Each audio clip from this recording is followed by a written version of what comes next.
Everyone thinks of changing the world, but no one thinks of changing himself. This insightful saying by Leo Tolstoy is a valuable reminder for all of us to reflect inwardly. The renowned 19th century Russian author suggested that we ask ourselves what God really wants us to do. As Leo Tolstoy said, "In the name of God, stop a moment, cease your work, look around you." A novel by Tolstoy is not a work of art, but a piece of life, stated Matthew Arnold, a 19th century British poet and critic.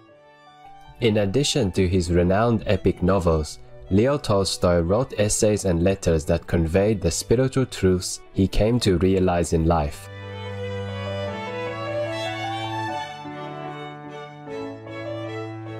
Along with adopting and promoting the vegetarian diet, he became deeply interested in spirituality and living by the ethical teachings of Christ.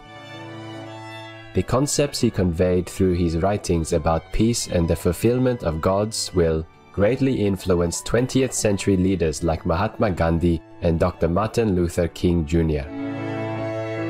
Supreme Master Thanh Hải spoke about the uplifting nature of Leo Tolstoy's work during a group meditation session with our association members in July 1997 in Los Angeles, USA. Because Tolstoy was a practitioner, you know. That's why when you read his story, almost a story about spirituality, about God, and very happy, very positive. It's very good to read him, huh? To read his book. You try it. If you haven't, you try. You can read more, huh? Such thing is very good for you. We would like to share with you an insightful excerpt from Volume 2 of The Pathway of Life, called The Spoken Word. The Spoken Word.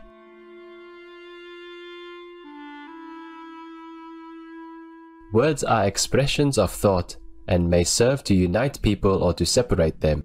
Therefore, they must be handled cautiously. Great is the word. By a word we can bring people into union. By a word we can sever their union. By a word we can serve love. And likewise by a word we can serve enmity and hatred. Beware of the word that separates people or serves enmity and hatred. Words are expressions of thought, and thought is a manifestation of divine power. Therefore, the word must correspond with that which it expresses. It can be indifferent, but it cannot, it must not be an expression of evil.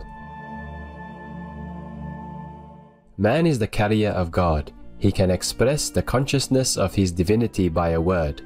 How then should he not be careful in the use of a word? Time passes, but the spoken word remains. If you have time to think before beginning to speak, think, is it worthwhile to speak? Is it necessary to speak? Will you not injure someone by speaking that which you would speak? And mostly it will happen that if you first think, you will not commence to speak. First think, then speak. But stop before someone says, enough. Man is higher than an animal in his capacity of speech, but he is lower than the animal when gabbling at haphazard. After a lengthy conversation, try to remember all that has been said, and you will wonder how banal, futile, and frequently evil was much that was said. Listen and be attentive, but say little. Never speak unless asked, but if asked, answer briefly. Nor be ashamed if you must admit that you do not know the thing you are questioned about. If you would pass as well informed, learn to question rationally, to listen attentively, to answer calmly, and to cease speaking when there is nothing left to say. Praise not, judge not, and dispute not. Listen to the speech of the learned man with attention. Though his actions may not be in accord with his teaching, man must have instruction, though the instruction be an inscription on the wall. There is a useful, brief phrase, I know not. Teach your tongue to use it frequently. There is an ancient saying, say nothing evil of the dead. How unfair it is. It ought to be instead, say nothing evil of the living. How much sorrow would not this rule remove from the world? Why say nothing evil of the dead?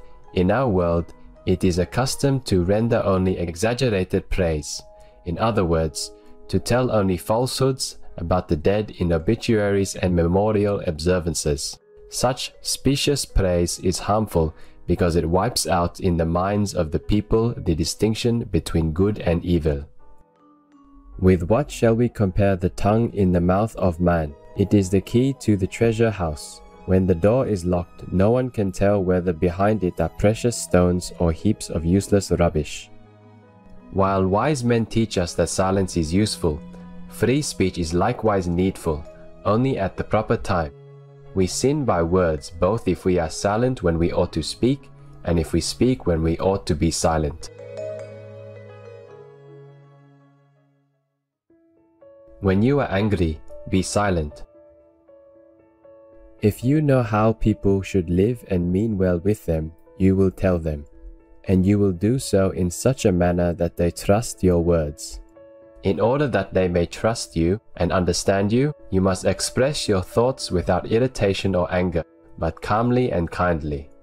If you would convey some truth to your listener, the main thing is not to be irritated and not to use an unkind or offensive word. The unspoken word is golden. Not to think first before speaking is advisable only when you feel yourself to be calm, kindly and loving. But if you are restless and irritated, take care that you do not sin in word. If you cannot instantly still your wrath, restrain your tongue, be silent, and you will regain your calmness. Take care that in a discussion your words be gentle, your arguments firm. Endeavor not to irritate your adversary, but to convince him. As soon as we feel anger in an argument, we are arguing not for the sake of truth, but for our own sake. Do not quarrel. The beginning of a quarrel is like water seeping through a dam. The moment it breaks through, it cannot be restrained, and every quarrel is provoked and kept alive by words. Quarrel convinces nobody. It merely separates and exasperates. What a nail is to a hammer, even so, the quarrel is to human opinions. Opinions that had been a little shaky are driven firmly into a man's head after a quarrel, as nails are driven in down to their head by a hammer. Truth is lost sight of in quarrels. He who is wiser stops the quarrel. You may listen to quarrels, but do not participate therein.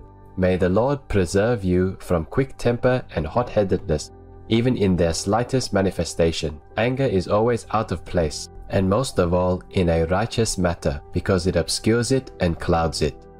The best answer to a madman is silence. Every word of retort will rebound from the madman upon your own head. To reply to insult with insult is like throwing sticks into a fire.